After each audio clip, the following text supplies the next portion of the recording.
సాదృశ్యంగా రొట్టె కొన్ని మాటలు మనం చదువుకుని ధ్యానించుకున్నాం. మొదటి కొరింథీ 11:23 అందరం 28 అందరం కలిసి చదువుకున్నాం. మొదటి కొరింథీ 11:28. కాబట్టి ప్రతి మనుషుడు తనను పరీక్షించుకున్నాడో అలాగే చేసి ఆ పాత్రలో 122వ చెప్పిన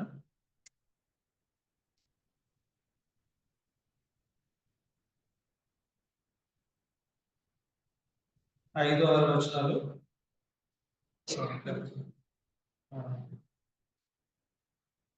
ఒక 6వ వచనమే 122వ కీర్తన 6వ వచనం అందరం కలిసి చదువుతాం.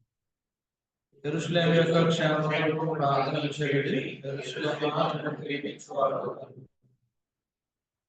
మహాప్రభుని తండ్రి యొక్క మేము ఎరిగిన వారిని ఆరాధించుకుంటున్నాను. నేను మీ సంతోషించి ఆయన భక్తుల రీతిగా ఆయన నా హృదయంలో కూడా సంతోషాన్ని ప్రకటించాలనుకుంటున్నాను. నేను మీరు నా కోసం చేసిన సమస్తమైన మేళాన్ని బట్టి, ముఖ్యంగా నాకు ఇచ్చిన గొప్ప రక్షణ బట్టి స్థుతించుకుంటున్నాను. అదే రీతిగా భౌతికమైన ఇవులన్నిటిని బట్టి స్థుతించుకుంటున్నాను. ఈ భూమి మీద ఇచ్చిన యొక్క పరిశుద్ధ సంఘాన్ని బట్టి, పరిశుద్ధ ప్రజలను బట్టి, ఇచ్చిన వాక్యోపదేశాలను బట్టి, ప్రార్థన పనులను బట్టి, సంస్థలను బట్టి స్థుతించుకుంటున్నాను. నేను అలాగే మీ మందిరంలో మీ నామానికి కృతజ్ఞతాస్తుతులు చెల్లించేవాడుగా నన్ను తీర్చిదిద్దారు. వందనాలు. నేను కృతజ్ఞత లేని జీవితాన్ని కానీ మీరు కృతజ్ఞత కలిగిన వాడుగా మారుస్తున్నందుకు కనుక పరలోకంలో ఏ కాలం ఆరాధించేవాడుగా చెల్లించుకుంటున్నాను. అలాగే నేను మీ మందిరంలో వచ్చి ప్రజలతో పాటు ప్రార్థించే ధన్యత కూడా మీరు నాకు ఇస్తున్నందుకు ఆయన ఇంకా నన్ను అనేక రకాలుగా ఆదరించినందుకు హెచ్చరించినందుకు అన్నింటిని బట్టి స్థుతులు చెల్లించుకుంటున్నాను.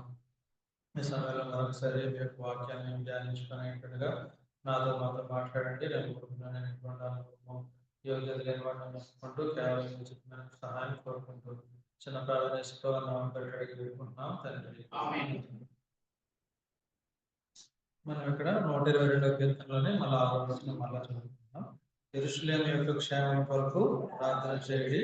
యెరూషలేమును ప్రేమించేవారు కనుక ఈ మనం ఏం చూద్దామంటే యెరూషలేము యొక్క సంగతి ఏంటనేది మనం చూద్దాం.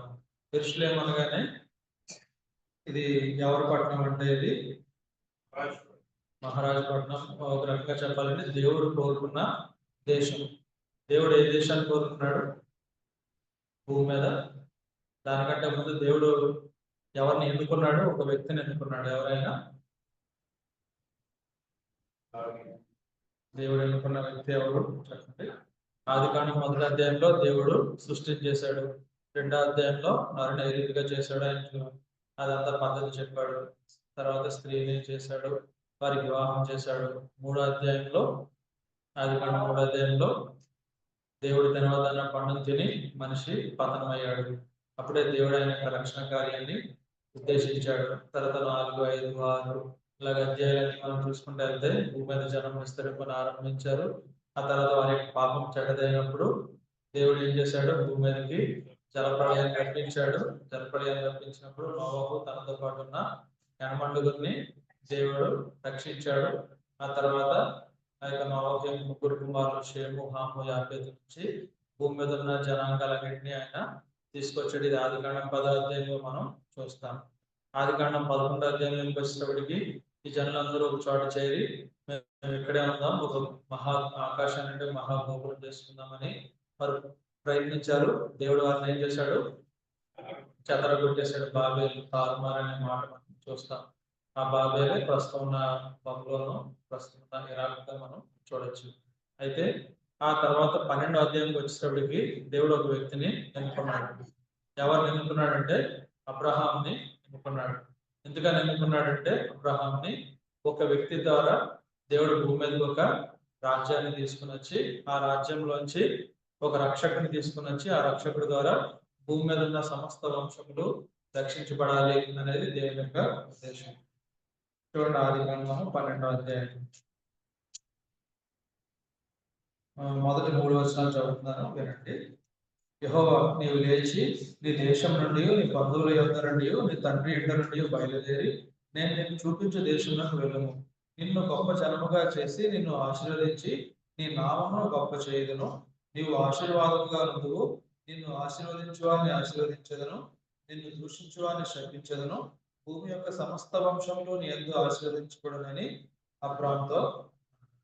భూమి యొక్క సమస్త వంశములు ఎవరిలోంచి ఆశీర్వదించబడతారు? అబ్రహాంలోంచి ఆశీర్వదించబడతారు. మనం ఎందుకు ఇప్పుడు మనం ధ్యానిస్తున్నామంటే భూమి యొక్క సమస్త అంశాలు ఆశీర్వదించబడతారంటే అందులో మనం కూడా ఉన్నాం కనుక మనం వాటి గురించి ధ్యానిస్తున్నాం. అయితే దేవుడు అబ్రహాంకి సుమారు 100 సంవత్సరాలప్పుడు ఒక కుమారుని ఇస్తాడు. ఆయనకి ఇస్సాక్ అని పేరు పెడతాడు. ఆ తర్వాత ఇస్సాక్కి సుమారు 60 సంవత్సరాలు వచ్చేంత వరకు పిల్లలు పుట్టరు. అప్పుడు మళ్ళీ ఎవరు పుడతారు? ఏశావు, యాకోబులు పుడతారు. ఆ తర్వాత యాకోబుకి దేవుడు 12 మంది కుమారులను ఇస్తాడు. ఆ యాకోబు పేరే ఏంటి చెప్పండి? ఇశ్రాయేల్. కనుక ఇశ్రాయేల్ అనే పేరు ఎలా వచ్చింది వారికి? యాకోబుకి ఎలా వచ్చింది చూడండి. ఆదికాండం 32వ అధ్యాయము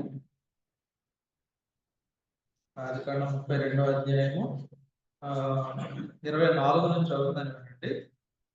యాకోబు ఒక్కడు మిగిలిపోయాను. ఒక నరుడు తెల్లవారు వరకు అతనితో పెనుగులాడాను. తాను అతని గెలవకుండా చూసి తొడగూటు మీద అతన్ని కొట్టాను. అప్పుడు అతను ఆయనతో పెనుగులాడటం వల్ల యాకోబు తొడగూడు వసిలేను. ఆయన తెల్లవారుచున్నది కనుక నన్ను పోనిమ్మనగా అతడు నీవు నన్ను ఆశీర్వదించితేనే గాని నిన్ను పోనీయనను.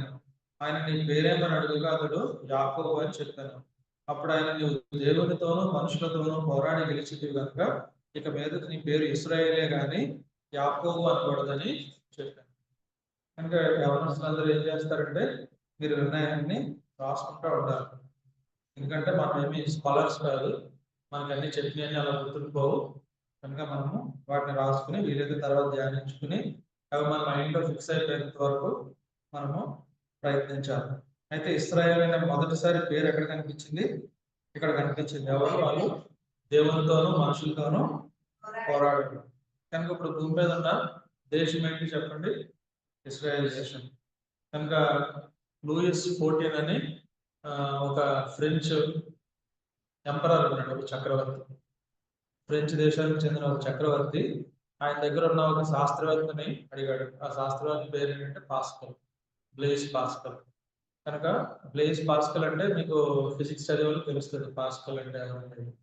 కనుక ఆయన అడిగితే ఆయన ఒక ప్రశ్న అడుగుతాడు, దేవుడు ఉన్నాడు అనడానికి ఏదైనా రుజువు ఉందా అని అడిగాడు. ఆ రాజు ఫ్రెంచ్ చక్రవర్తి ఆయన దగ్గర ఉన్న ఒక గొప్ప శాస్త్రవేత్త సైంటిస్ట్ ని దేవుడు ఉన్నాడు అనడానికి రుజువు ఏమైనా ఉందా అని అడిగితే ఆ శాస్త్రవేత్త ఏం చెప్పాడంటే భూమి మీద యూదులు అనేవాడు ఉన్నాడు అంటే దేవుడు ఉన్నాడని రుజువు ఉన్నట్టే. భూమి మీద యూదులు ఉన్నంత వరకు ఎవరు ఉన్నట్టే? దేవుడు ఉన్నట్టే. భూమి మీద యూదులు లేడంటే ఎవరు లేరు? దేవుడు లేడు. యూదుడు అంటే ఎవరు? ఈ అబ్రహాం యొక్క సంతానమే. కనుక యూదుడు, హెబ్రీయుడు, ఇశ్రాయేలీయుడు మూడు ఒకటే. యూదుడు అంటే వారు పాటించే రిలీజియన్, మతం, యూద మతం. హెబ్రీయుడు అంటే వారు మాట్లాడే భాష, హెబ్రీ భాష. ఇశ్రాయేలీయుడు అంటే వారు నివసించే దేశం, ఇశ్రాయేల్. కనుక ఇశ్రాయేలీయుడు అన్నా, యూదుడన్నా, హెబ్రీయుడు అన్నా ఒకటే అని చెప్తాడు. ఎందుకని ఇంకా భూమి మీద ఇశ్రాయేలీయులు ఉన్నారు చెప్పండి? దేవుడు ఉన్నాడు అని చెప్పడానికి. భూమి మీద మనం ఎందుకున్నాం ఇంకా? మలాకీ గ్రంథం 3వ అధ్యాయం 6వ వచనం అందరికీ తెలిసిన మాట. మలాకీ 3:6.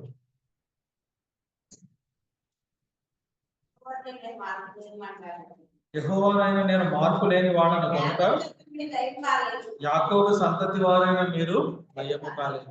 కనుక యెహోవానైన నేను మార్పు లేని వాడను. మన దేవుడు మార్పు లేని వాడు కనుక ఎవరు భూమి మీద?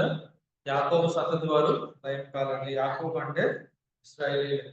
కనుక ఈ యొక్క ఇశ్రాయేలు మనం గమనిస్తే ఆ రోజు యాకోబు ద్వారా 12 మంది కుమారుల ద్వారా భూమి మీదకి ఇశ్రాయేలీయులు అందరూ వచ్చారు. కనుక ఇప్పుడు దేవుడు అబ్రహాంకి ఏం వాగ్దానం చేశాడు? నీ సంతానం వల్ల భూలోక వంశంలన్నీ ఆశీర్వదించబడతాయి. అందులోంచి ఎవరు వస్తారని అర్థం? రక్షకుడైన యేసుప్రభువు భూమి మీదకి వస్తారు. అంటే ఇప్పుడు మనం యెరూషలేమును ప్రేమించేవారు వర్ధిల్లుతారు. యెరూషలేము కోసం ప్రార్థన చేయాలంటే మనం ఇశ్రాయేలు కోసం ప్రార్థన చేయాలి. ఎందుకు ఇశ్రాయేలు కోసం మనం ప్రార్థన చేయాలి? నేనంటే ఇష్టం ఉంటే మీరు ఏం చేస్తారు నా కోసం? చెప్పండి. ప్రార్థన చేస్తారు. నాతో పాటు ఎవరి కోసం చేస్తారు? నా కుటుంబం కోసం ప్రార్థన చేస్తారు. ఎందుకని చేస్తారు? చెప్పండి. నేనంటే ఇష్టం కనుక నా కుటుంబం కోసం ప్రార్థన చేస్తారు. ఇశ్రాయేల్ కోసం ఎందుకు ప్రార్థన చేయాలి? వారు ఎవరి కుటుంబీకులు? ఎవరి కుటుంబీకులు? ఎవరి కుటుంబీకులు? యేసుప్రభు కుటుంబీకులు. ఎవరు వాళ్ళు? చెప్పండి. యేసుప్రభు యొక్క సహోదరులు, సహోదరులు ఎవరు? ఇశ్రాయేల్. కనుక ఇప్పుడు మనం ఎవరి కోసం ప్రార్థన చేయాలి? యేసుప్రభు యొక్క సహోదరుల కోసం, సహోదరుల కోసం. ఎందుకంటే ఆయన మానవ రీతికి ఎలా వచ్చాడు? ఆయన ఇశ్రాయేలీయుడిగా, యోధుడుగా ఆయన భూమి మీదకి దిగొచ్చాడు. అయితే ఎందుకని ప్రార్థన చేయాలంటే సాతాను యొక్క ఉద్దేశం ఏంటి చెప్పండి? మత్తయి సువార్త 16 అధ్యాయంలో మనకి ఏం కనిపిస్తుంది? మత్తయి సువార్త 16 అధ్యాయంలో సాతాను వెనక పొమ్మని యేసుప్రభు వారు సాతాన్ని గర్తిస్తారు. ఎందుకని? యేసుప్రభు వారు ఈ రీతిగా మరణిస్తే ఆయన భూమి మీద ఉన్న వారందరికీ రక్షణ కలుగు చేస్తాడని అపవాదికి అర్థమైంది. ఆ తర్వాత అపవాది అక్కడితో వదిలేస్తాడంటే ఎక్కడి వరకు వెళ్తాడు చూడండి. మత్తయి సువార్త 27 అధ్యాయంలోకి వెళ్ళినప్పుడు, మత్తయి సువార్త 27 అధ్యాయము 63వ వచనం.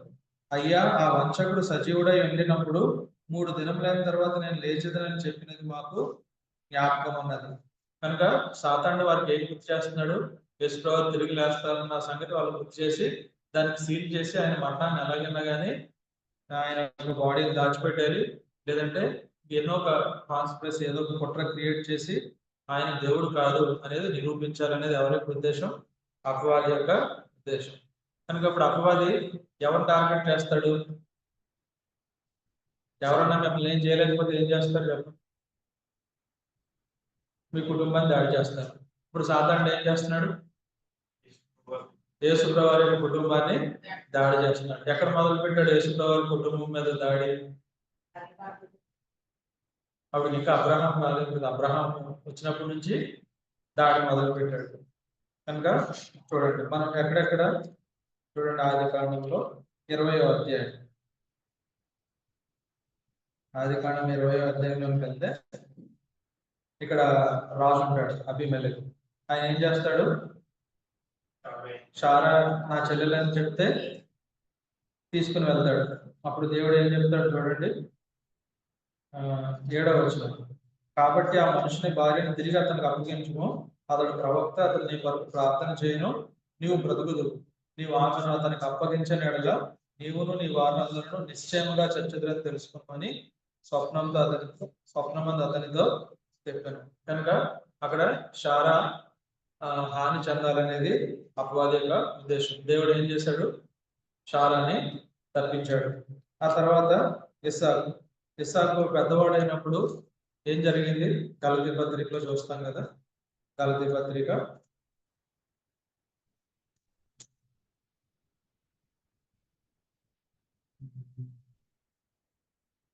4వ అధ్యాయము 28వ వచనం. సహోదరులారా, మనమును ఇస్సాకు వలె వాగ్దానమును బట్టి పుట్టిన కుమారులమై ఉన్నాము. అప్పుడు శరీరమును బట్టి పుట్టినవాడు ఆత్మను బట్టి పుట్టినవాడిని ఎలాగో హింస పెట్టానో ఇప్పుడును అలాగే జరుగుతున్నది. కనుక ఇష్మాయిల్ ఎవరిని హింస పెట్టాడు?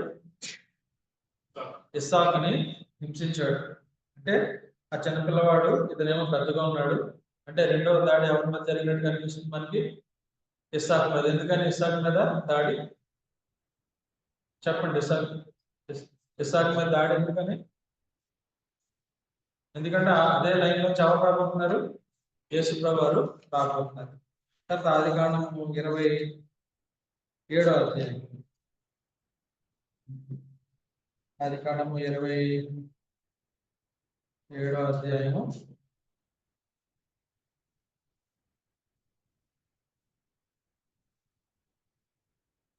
41వ వచనం. తన తండ్రి యాకోబుకి ఇచ్చిన దీవెన నిమిత్తము యాషావు అతని మీద పగపట్టాను, మరియు యాషావు నా తండ్రిని కూర్చున్న దుఃఖదినములు సమీపముగా ఉన్నవి, అప్పుడు నా తమ్ముడైన యాకోబును చంపేదని అనుకున్నాను. యాషావు ఏమనుకుంటున్నాడు? యాకోబుని చంపేద్దాం అనుకుంటున్నాడు. యాకోబుని చంపేస్తే ఇంక ఇశ్రాయేలే లేడు. ఇశ్రాయేలే లేకపోతే భూమి మీద ఇశ్రాయేల్ జనాంగం లేదు, ఇంక యేసుప్రభువారు లేదు. కనుక ఇప్పుడు దేవుడు ఏం చేశాడు, తర్వాత కొంతకాలానికి యాషావును తప్పించాడు. ఆ తర్వాత యాషావు యొక్క మనసునే మార్చేశాడు, యాకోబుని బతికించాడు. ఆ తర్వాత ఇంకా మనం ముందుకెళ్దాం అంటే చాలా సందర్భాలు ఉన్నాయి, కానీ కొన్ని ముఖ్యమైనవి మనం చూద్దాం. ఆదికాండం 42వ అధ్యాయం 5వ వచనం. కరువు కనాను దేశంలో ఉండని గనుక ధాన్యం కొనవచ్చిన వారితో కూడా ఇశ్రాయేల్ కుమారులను వచ్చింది. కరువు వచ్చింది. కరువు వచ్చినప్పుడు దేవుడు ముందుగా ఎవరిని పంపించాడు అక్కడికి? యోసేపును పంపించాడు. ఆ కరువులో వారు చనిపోకుండా దేవుడు అక్కడ కాపాడాడు. ఆ తర్వాత వీళ్ళని ఎక్కడికి తీసుకెళ్ళాడు దేవుడు? ఐగుప్తు దేశంలో తీసుకుని వెళ్ళాడు. తీసుకుని వెళ్ళిన తర్వాత నిర్గమాకాండం 1వ అధ్యాయం 15 నుంచి. మరియు ఐగుప్తు రాజు షిఫ్రా పూయాను హెబ్రీల మంత్రసానులతో మాట్లాడి, మీరు హెబ్రీ స్త్రీలకు మంత్రసాని పని చేయించు వారిని కాల్పుపేటల మీద చూచినప్పుడు మగవాడైన ఏళ్ల వాని చంపుడి, ఆడదైన ఏళ్ల దాన్ని బ్రతుకనియడని వారితో చెప్పాను. అయితే ఆ మంత్రసానులు దేవునికి భయపడి ఐగుప్తురాజు తమకు ఆజ్ఞాపించినట్లు చేయక మగపిల్లలను బ్రతుకునేయగా. కనుక నెక్స్ట్ ఎవరు వాళ్ళ మీదకి వచ్చారు? ఫరో వచ్చాడు. ఈ ఫరో ఏం చేద్దాం అనుకుంటున్నాడు? ఇశ్రాయేలుని మగపిల్లలందరినీ చంపేద్దాము. ఎందుకని?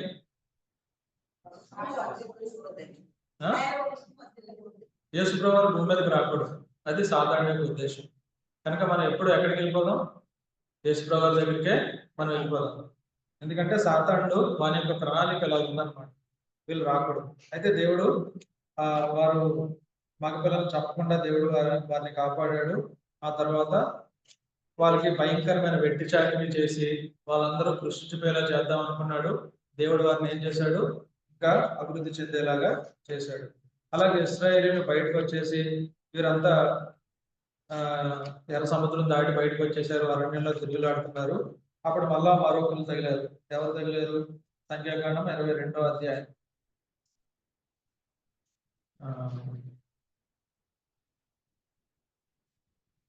మొదటి నుంచి అంత మనం చూడంగానే అంత చదివితే మీకు తెలుస్తుంది, రాసుకుని ఇంటి దగ్గర చదవచ్చు.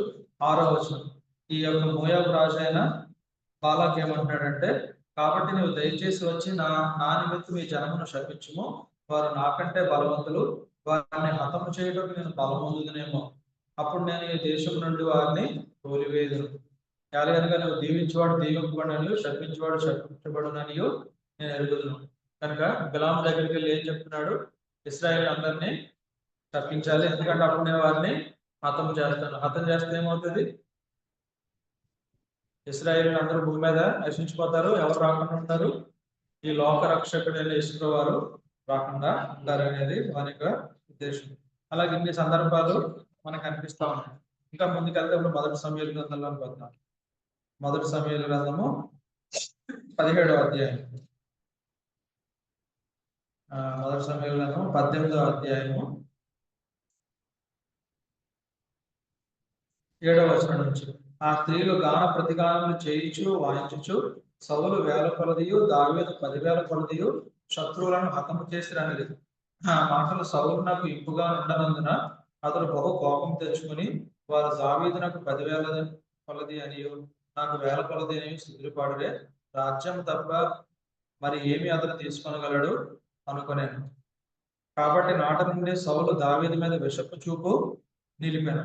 ఆ తర్వాత మళ్ళా 11వ వచనంలో చూస్తే, ఒకప్పుడు సౌలు చేతిలో ఒక ఈట ఉండగా దావీదును పొడిచి గోడకు బిగించుకున్న సౌలు ఆ ఈటను విసిరాను, అయితే తగులుకుండా దావీదు 2 మార్లు తప్పించుకున్నాను. ఇంక మనము ఇక్కడ నుంచి ఏం చూస్తాం?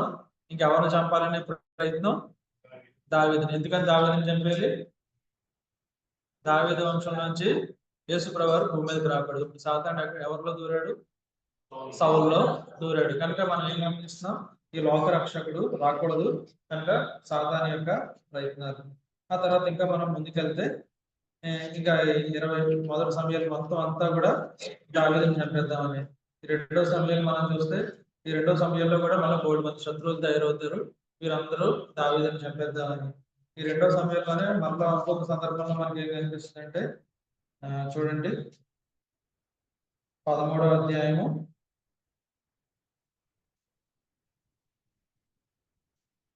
2వ సమయాలు 13వ అధ్యాయము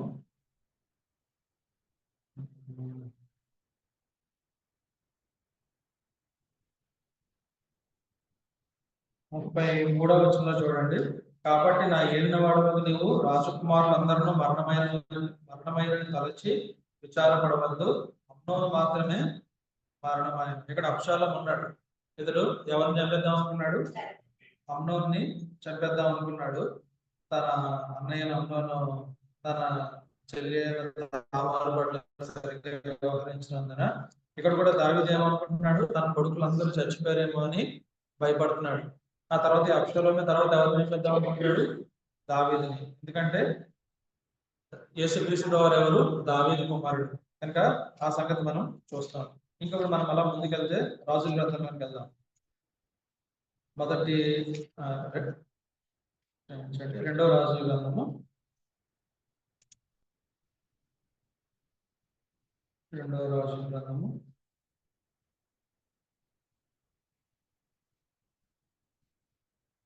11వ అధ్యాయము 1వ వచనం. అహజ్యా తల్లి అయిన అతల్య తన కుమారుడు మృతి పొందినని తెలుసుకుని లేచి రాజకుమారులందరినీ నాశనం చేశాను. రాజు అయిన యెహోరాము కుమార్తెను అహజ్యాకు సహోదరియునైన యెహోషబ అహజ్యా కుమారుడైన యోవాషును హతమైన రాజకుమారులతో కూడా చంపబడకుండా అతన్ని రహస్యంగా తప్పించను గనుక వారు అతనిని అతని దాదిని పడక గదిలో అతల్యకు మరుగుగా ఉంచి ఉండుట చేత అతడు చంపబడుకుండెను. కనుక ఈ అతల్య ఏం చేద్దాం అనుకుంది? అతల్య ఎవరు చెప్పండి? అతల్య ఎవరు?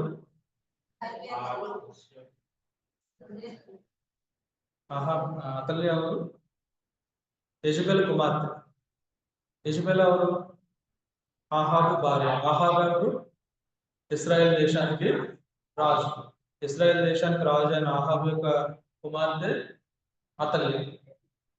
ఆహాబు ఎవరితో పాటు వీయి పొందాడు? యెహోషాపాతుతో. యెహోషాపాతు యూదారాజు. యూదారాజు కొడుకైన యెహోరాముని ఆహాబు కుమార్తె అయిన అతల్య వివాహం చేసుకోవడం. అతల్య ఇక్కడికి వచ్చేసి ఆ దుష్ట ప్రవర్తనంతా వారికి రాజ్యంలోని తీసుకొచ్చేయడం, ఆ విగ్రహారాధన వీటన్నిటిని. కనుక తన కుమారుడైన అహజ్య చనిపోవడంతో ఏం చేసింది? రాజకుమారులందరినీ చంపేసింది. ఎందుకని చంపేసింది? ఇక్కడ కూడా సాతాను యొక్క కుట్ర. ఎందుకని?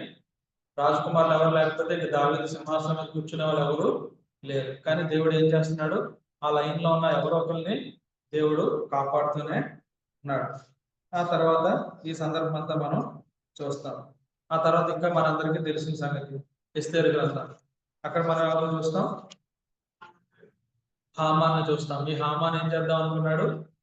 యూదులందరినీ చంపేద్దాం అనుకున్నాడు. ఎందుకంటే ఇవన్నీ మీకు కొంతమందికి తెలియకపోవచ్చు, కానీ మీరు రాసుకుంటే తర్వాత ధ్యానించే కొద్ది తెలుస్తుంది. అక్కడ కూడా దేవుడు మళ్ళీ ఎస్తేరుని మొద్దుకైని వాడుకొని తప్పించాడు. కనుక మనం మానవ చరిత్ర మొత్తం మనం చూస్తూ ఉంటే ఎవరు హింసించబడతా చంపబడతా ఎవరున్నారు చెప్పండి?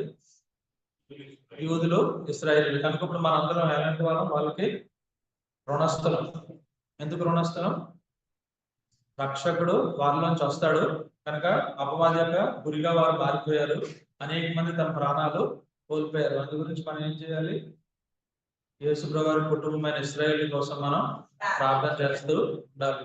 అలాగా మనం చూస్తే 70వ సంవత్సరంలో మొత్తం ప్రపంచం అంతా చెదరగొట్టబడ్డాడు.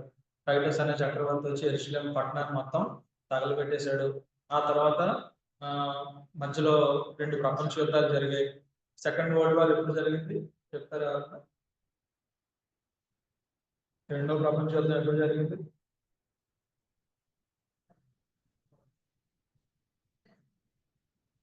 పెద్దవాళ్ళు చెప్తున్నారు, చిన్నవాళ్ళు చెప్తున్నారు. 1939 నుంచి 45 వరకు 2వ ప్రపంచ యుద్ధం జరిగింది. మన స్వాతంత్రం రావడానికి 2 సంవత్సరాల ముందు వరకు 2వ ప్రపంచ యుద్ధం జరిగింది. దానికి కారకులు ఎవరు? హిట్లర్ అనే ఒక నియంత్రణ. ఆ హిట్లర్ ఎంతమందిని చంపాడంటే తన జీవిత కాలంలో 60 లక్షల మంది యూదుల్ని చంపేశాడు. ఎంతమందిని? 60 లక్షల మందిని గ్యాస్ ఛాంబర్స్ లో పంపించాడు. మీరు ఎప్పుడైనా వంటగదిలో గ్యాస్ లీక్ అయితే పీలిస్తే ఎలా ఉంటుంది చెప్పండి? అలాంటిది కొన్ని వేల మందిని గ్యాస్ ఛాంబర్స్ లో పంపించి గ్యాస్ వదిలేసి చంపేశాడు. ఎన్ని రకాలుగా హింసించాడో తెలియదు. ఎందుకంటే అతను ప్రపంచం అంతా జర్మన్స్ ఏలాలి, నాజీలు ఏలాలి అనేది అతని యొక్క ఉద్దేశం. కానీ దేవుడు కొంతమంది ఇంకా శేషాన్ని మిగిల్చాడు. ఇంకా అసలు హిట్లర్ దానికి పెట్టిన పేరు ఏంటంటే రాష్ట్రానికి దాని పేరు ఆపరేషన్ ఫినాలే ఏదో పేరు అనమాట. ఏంటంటే ఫైనల్ సొల్యూషన్ అనమాట. ఫైనల్ సొల్యూషన్ అంటే భూమి మీద యూదులను అందరినీ చంపేస్తే ప్రపంచానికి శాంతి వస్తుందని. ఎవరి యొక్క అది ఉద్దేశం? అది హిట్లర్ యొక్క ఆలోచన. అంటే అది సాధారణ పెట్టిన ఉద్దేశం. అందు గురించి పైగా ప్రపంచాన్ని ప్రభావితం చేసిన మనుషులు ఎవరంటే యూదులే. మీరు ఏ రంగంలో చూడండి, దేవుడు వారికి అపారమైన జ్ఞానాన్ని ఇచ్చాడు. మీరు ఎక్కడన్నా ఏ కొత్త వస్తువు కనుగొనబడినా దాని వెనకాల ఎవరు ఉంటారు? ఖచ్చితంగా యూదులు అనేవారు ఉంటారు. 2 days బ్యాక్ మన ఇండియా నుంచి ఒక చెస్ ఛాంపియన్ ఒక అబ్బాయి గెలిచాడు, చూసారా? కనుక మీరు చెస్ ఛాంపియన్స్ లిస్ట్ కనుక మీరు వెనక్కి వెళ్ళి చూస్తే అందులో మిఖాయిల్ బాట్వినిక్, మిఖాయిల్ టాల్ అని గొప్ప గొప్ప ప్లేయర్స్ ఉంటారు. వాళ్ళందరూ ఎవరంటే యూదులు. కనుక మీరు ఏ చరిత్రలో చూసుకున్నా యూదులు ఖచ్చితంగా ఉంటారు. ప్రపంచ శాస్త్రవేత్తల్లో మనం కనుక ఫిజిక్స్ టెక్స్ట్ బుక్ చదివితే అందులో సగం మంది ఎవరంటే యూదులే. కనుక అంత జ్ఞానాన్ని దేవుడు వారికి ఇచ్చాడు. కనుక మనం అన్ని మన ఇంకా రాబోయే వారాలు కొన్ని వారాలు మనం చూద్దాం. కనుక దేవుడు అంత గొప్ప జ్ఞానాన్ని ఇచ్చి దేవుడు వారిని భూమి మీద ఇంకా కాపాడుతూనే ఉన్నాడు. కనుక భూమి మీద టెర్రరిజం అనేది లేకుండా చేస్తున్నారు. ప్రతి టెర్రరిస్ట్ ని వారు అంతం చేసేసి ప్రతి దేశము శాంతిగా ఉండాలని వారు ప్రయత్నిస్తున్నారు. అయితే నెక్స్ట్ ఇంకొక వ్యక్తి ఎవరంటే నేను చదివితే కార్ల్ మార్క్స్ పేరు విన్నారా? కమ్యూనిస్ట్ సిద్ధాంతం అంతటిని ప్రపంచంలో చాలా దేశాలు కమ్యూనిస్ట్ దేశాలు ఉంటాయి. దాన్ని ప్రారంభించిన ఎవరంటే కార్ల్ మార్క్స్. ఆయన ఎవరో తెలుసా మీకు? ఆయన కూడా ఒక యూదుడు. అంటే అది దేవునికి వ్యతిరేకమైన సిద్ధాంతమే. డార్విన్ కానీ ఇలాంటి వాళ్ళందరూ అంటే వాళ్ళు ఏ రంగంలోకి వెళ్ళినా కానీ వాళ్ళు ప్రపంచాన్ని ప్రభావితం చేసే వ్యక్తులుగా వారు మారిపోయారు. హిట్లర్కి కమ్యూనిజం కూడా నచ్చదు. ఆ రకంగా యూదుల మీద ఆ రకంగా కూడా ద్వేషాన్ని పెంచుకున్నాడు. తర్వాత మరొక వ్యక్తి గురించి విన్నాను. ఆయన పేరు ఏంటంటే జోసెఫ్ స్టాలిన్. ఆయన ఎవరంటే రష్యా నియంత అనమాట. ఆయన 1953 అనుకుంటారు, 1953వ సంవత్సరం మార్చి 1న ఆయన ఒక ప్రణాళిక వేశాడంట. మనం కొద్ది రోజుల్లో 30 లక్షల మంది యూదులను చంపేయాలి. ఎంతమందిని? సుమారు 30 లక్షల మంది యూదులు అప్పట్లో రష్యా సోవియట్ యూనియన్ లో ఉండేవారు. ఆ సోవియట్ యూనియన్ అనేది 17 దేశాలకు విచ్ఛిన్నం అయిపోయింది. కరెక్ట్గా ఎప్పుడంటే 1991 డిసెంబర్ 25న అది విచ్ఛిన్నం అయిపోయింది. అంటే దేవునికి విరోధంగా రూపబడిన ఈ ఆయుధం కూడా వర్తెలదు అనడానికి అదొక సూచన. ఆయన అన్ని లక్షల మంది యూదులను చంపేద్దామని మార్చ్ 1న తీర్మానించాడు. ఇప్పుడంటే మార్చ్ 9న మనం ప్రతి యూదుల్ని చంపేయాలి. మార్చ్ 2వ తారీఖున హార్ట్ అటాక్ తో చనిపోయాడు. ఒక వారం రోజుల్లో యూదులను చంపేద్దామని ప్లాన్ చేశాడు. మరుసటి రోజున ఆయన లేకుండా వెళ్ళిపోయాడు. కనుక మీరు జోసెఫ్ స్టాలిన్ అని కానీ యూట్యూబ్ లో కానీ వికీపీడియాలో కానీ కొట్టి చదివితే మీకు అంతా తెలుస్తుంది. కనుక దేవుడు ఏం చేస్తున్నాడు? వాళ్ళని, ఇశ్రాయేలీని ఎలా కాపాడుతున్నాడు? తన కనుపాపం వలె కాపాడుతున్నాడు. కనుక ఇశ్రాయేల్ దేశం ఎలాంటిదని మనం గమనిస్తే బైబిల్ కొన్ని మాటలు చెప్తుంది చూడండి. వాళ్ళు ఎలాంటి దేశం అంటే నిర్గమాకాండము 3వ అధ్యాయము 8వ వచనం. కాబట్టి ఐగుప్తీయుల చేతిలో నుండి వారిని విడిపించటకును ఆ దేశంలో నుండి విశాలమైన మంచి దేశంలోకి, ఆ తర్వాత కిందకు చూస్తే పాలు తేనెలు ప్రవహించే దేశంలోకి వారిని నడిపించటకు దిగి వచ్చి ఉన్నారు. దేవుడు ఇశ్రాయేలుకి ఇచ్చిన దేశం ఎలాంటిది? విశాలమైన మంచి దేశము, పాలు తేనెలు ప్రవహించే దేశం. తర్వాత ద్వితీయోపదేశకాండము 4వ అధ్యాయం, 21వ వచనంలో వాళ్ళకి ఇచ్చిన దేశం ఎలాంటిదో మనం చూడొచ్చు. నీ దేవుడైన యెహోవా స్వాస్యంగా నీకు ఇచ్చుచున్న ఈ మంచి దేశంలో ప్రవేశించకూడదని ప్రమాణం చేశాను. కనుక అది స్వాస్యంగా ఇచ్చిన మంచి దేశం. రాసుకోండి రిఫరెన్స్లు, మనం అన్ని చదవం. కానీ ద్వితీయోపదేశకాండం 11:9 చదివితే అక్కడ ఏం కనిపిస్తుంది అంటే మీ పితరులతో ప్రమాణం చేసిన దేశం. దేవుడు అబ్రహాం, ఇస్సాకు, యాకోబులతో ప్రమాణం చేసిన దేశంగా మనం చూడొచ్చు. 12వ అధ్యాయం, అదే ద్వితీయోపదేశకాండం 11వ అధ్యాయం 12వ వచనంలో నీ దేవుడైన యెహోవా లక్ష్య పెట్టే దేశం. తర్వాత యెహోవా కన్నులు సంవత్సరాలు మొదలుకొని సంవత్సరాంతం వరకు ఎల్లప్పుడూ దాని మీద ఉండే దేశం. కనుక ఆయన కనుదృష్టి కలిగిన దేశం. తర్వాత ఇదే ద్వితీయోపదేశ కాండము 7:9 అనుకుంటా ఏముంటుందంటే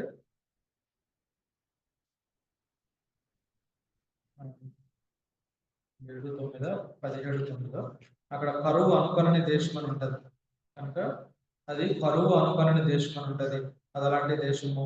తర్వాత 106వ కీర్తన 24వ వచనంలో చూస్తే అది రమ్యమైన దేశం అని మనకు కనిపిస్తుంది. 106వ కీర్తన 24వ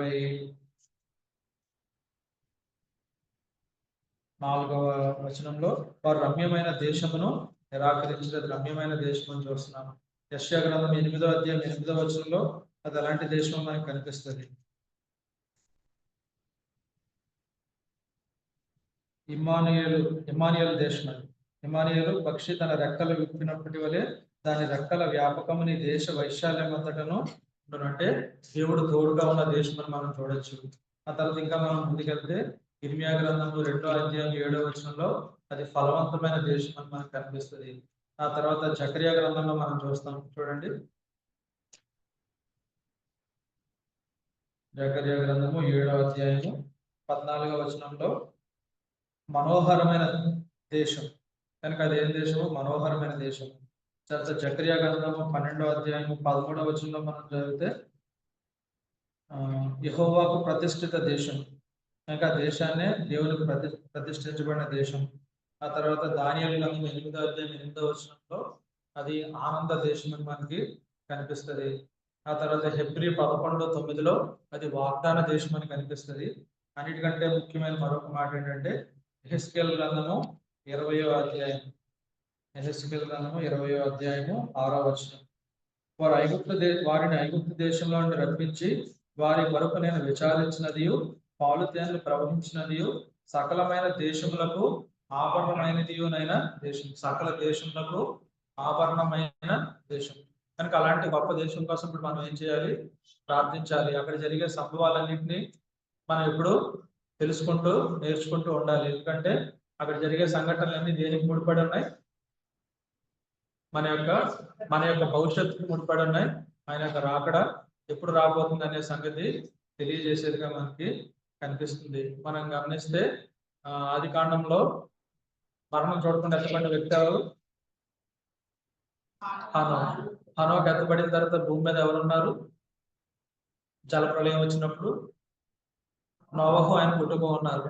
అలాగే సంఘం ఎత్తబడిపోద్ది. సంఘం ఎత్తబడిపోయిన తర్వాత భూమి మీద మహాశ్రమల కాలం వస్తుంది. అప్పుడు ఎవరు భూమి మీద ఉంటారు? ఇశ్రాయేల్ దేశము. జల ప్రళయంలో భూమి మీద ఉన్న వారందరూ కొట్టుకుపోయినట్టుగా 7 ఏళ్ల శ్రమల కాలంలో భూమి మీద ఉన్న వారందరూ నాశనం అయిపోయే అవకాశం ఉంది. దేవుడు ఎవరిని బతికిస్తాడో తెలియదు కానీ దేవుడు ఖచ్చితంగా రక్షించే వ్యక్తి ఎవరు? ఇశ్రాయేల్.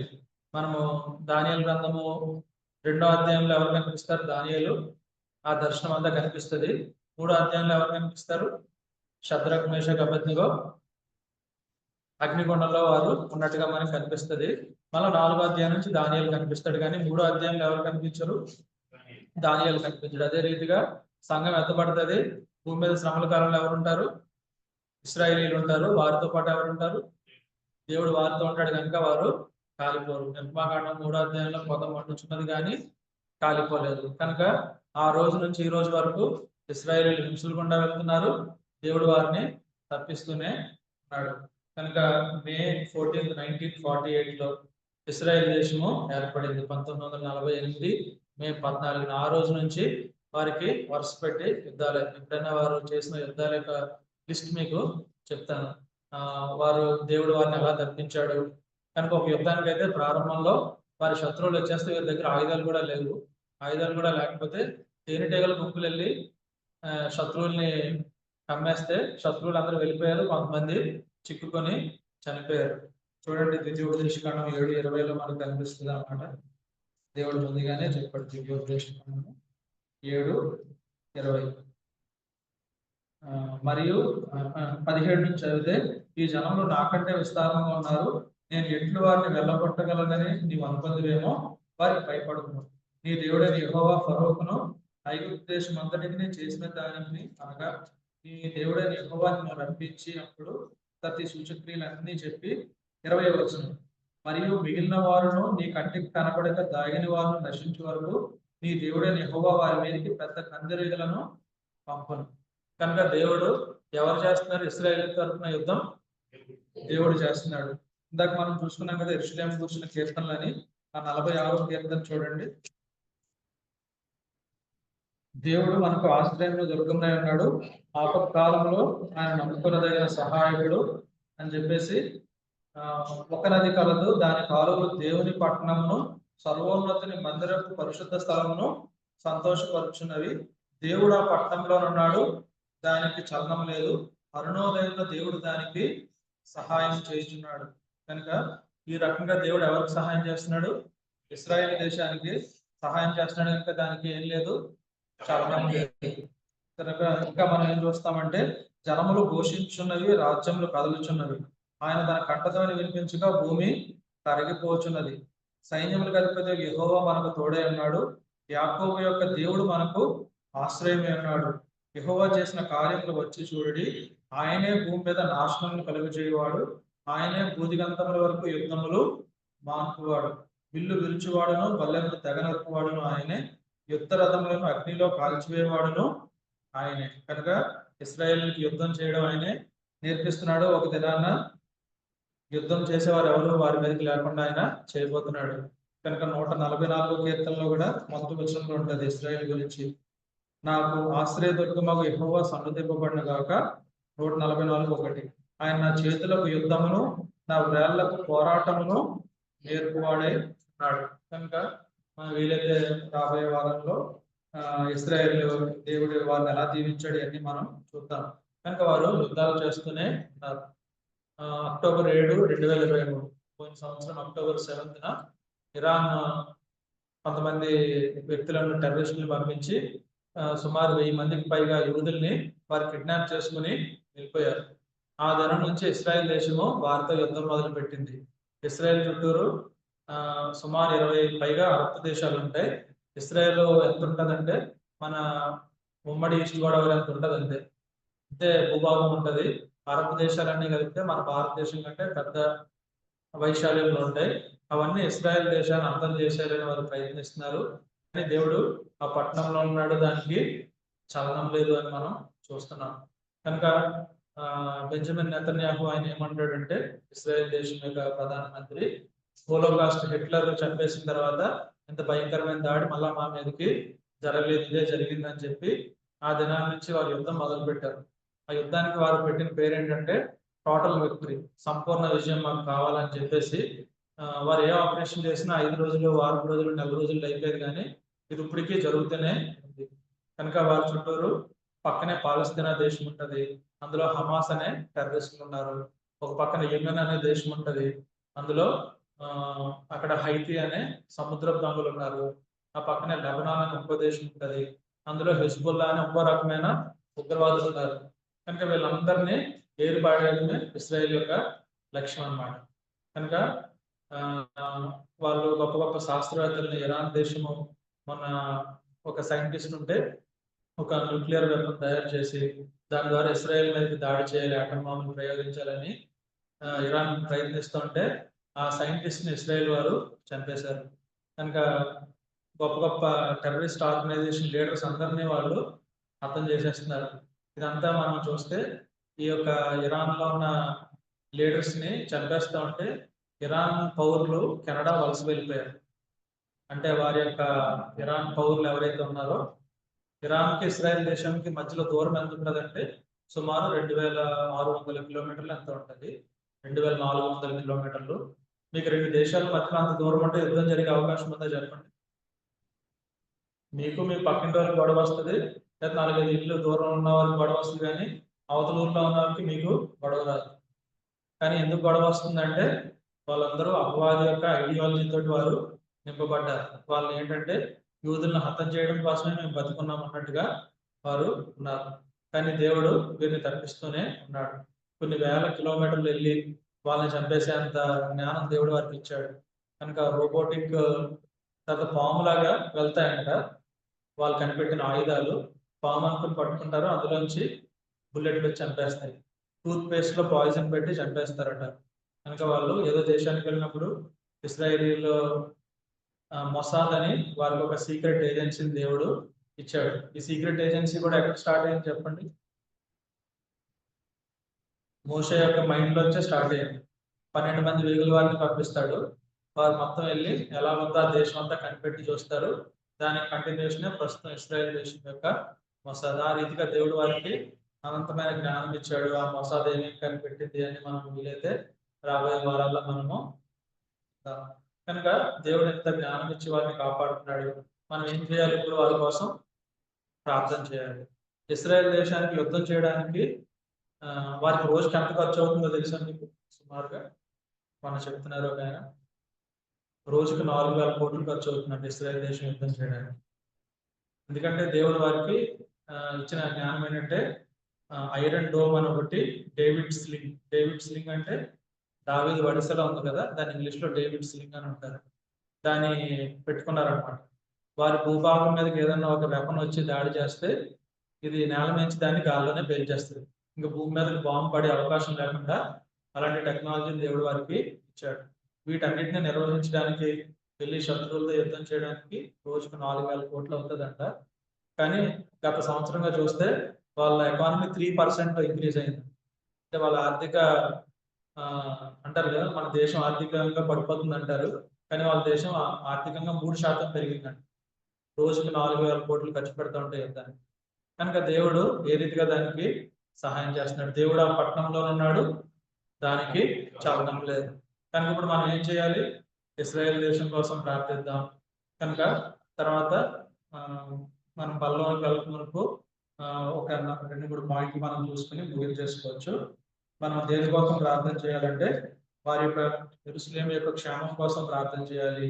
రెండవది మనము ఏం గుర్తుపెట్టుకుందాం అంటే వారు యేసుప్రభువుని మెస్సీగా ఇంకా గుర్తించలేదు, కనుక దానికోసం మనం ప్రార్థిద్దాం.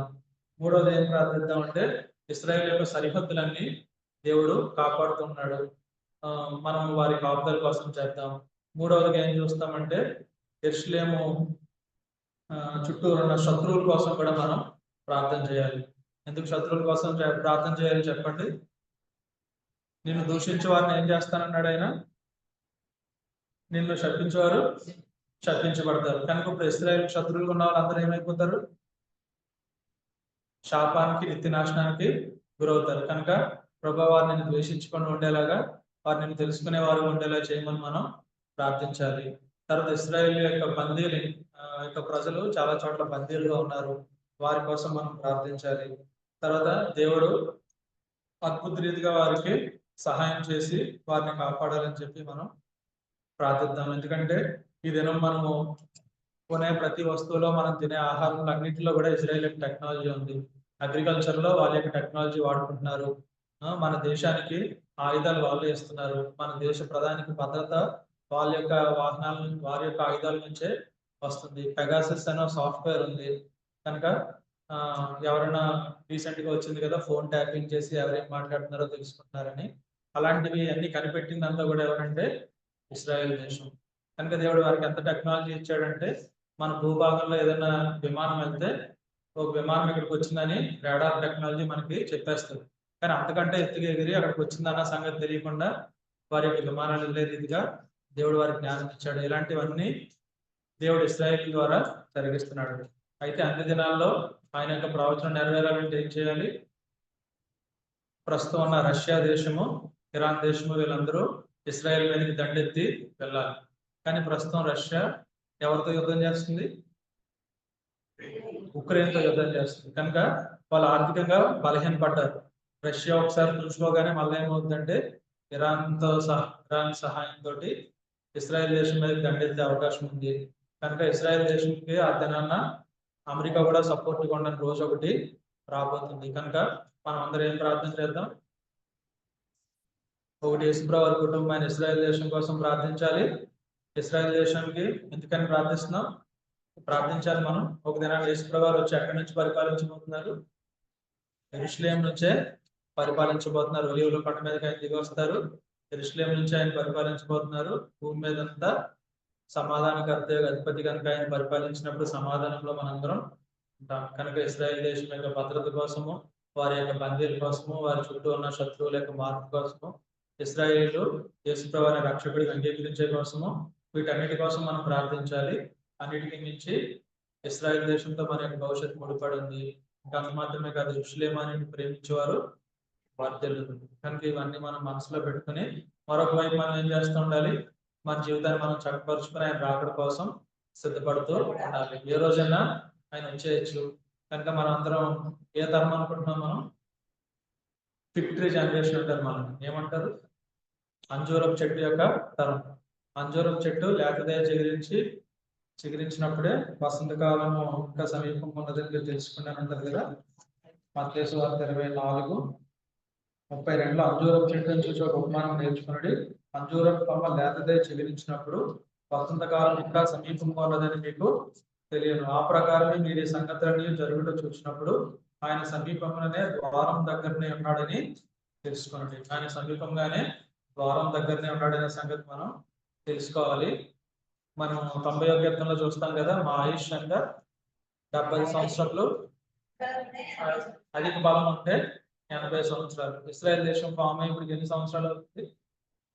1948 నుంచి లెక్క పెట్టండి.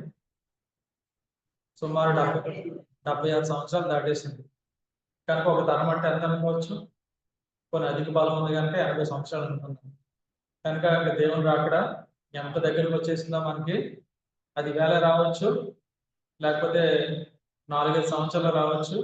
కానీ మనం బ్రతుకుండే తరంలో వచ్చేస్తుందనే నమ్మకంతో అయితే మాత్రం నేను ఉన్నాను.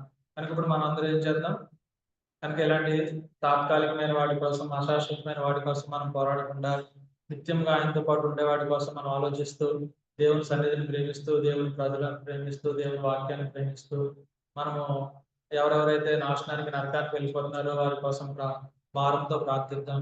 ఆయన రాకడ ఎంతో సమీపంగా ఉంది. అపవాది తనకు సమయం కొంచెమే అని తెలుసుకొని వాడు ఎంతగానో తిరుగుచు గర్జించే సింహం వలె ఎవరు మింగుదని తిరుగుతున్నాడు. మనం మాత్రం సిద్ధపడుతూ ఆయన రాకడ కోసం.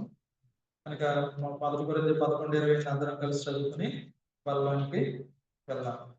కాబట్టి ప్రతి మనుషుడు తను తాను పరీక్షించుకోవడం వల్ల అలా చేసి ఆ తిని ఆ పాత్ర ఉంది. దేవుడి